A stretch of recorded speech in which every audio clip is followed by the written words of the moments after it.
सवेत दुसरी बोंब सांगत गेला निपात आषाढीचा पायतून जाऊन बातमी धडकली. रावला रावला रावला आषाढीला हनुमंत गिळून टाकला. झालं खरं. लगेच एक बोंब संपत्ती तिचं तोंड बंद होतं गेलं. दुसरी आली नाही आषाढीनं काय आषाढीला मारलं. हनुमंत बाहेर आला.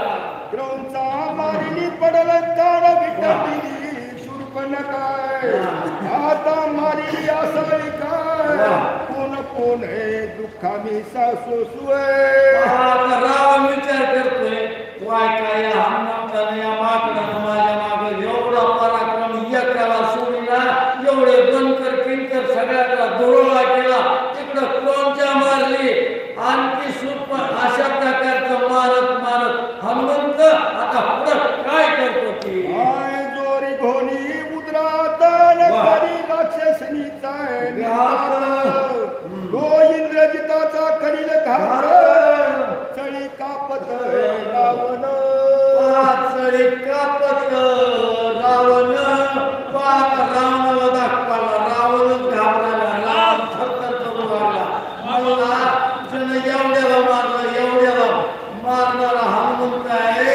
आता तर इंद्रजिताला पकडी त्याला गांजील आणि त्या इंद्रजिताचा घाती करील. एका जनार्दना शरण झाले आसाळी निर्दळन पुढे इंद्रजित हनुमंत मर्दन सावधान अवधारा इथपर्यंत कथा आलेली आहे. एका जनार्दनी शरण जाऊन सांगू लागलेली आहे.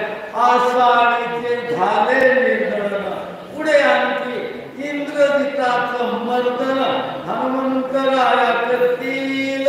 स्वस्ती श्री भावत रामायणे सुंदर कांडे एका ब्रह्मलिखित हनुमान साळी गदो नाम शतमाध्याय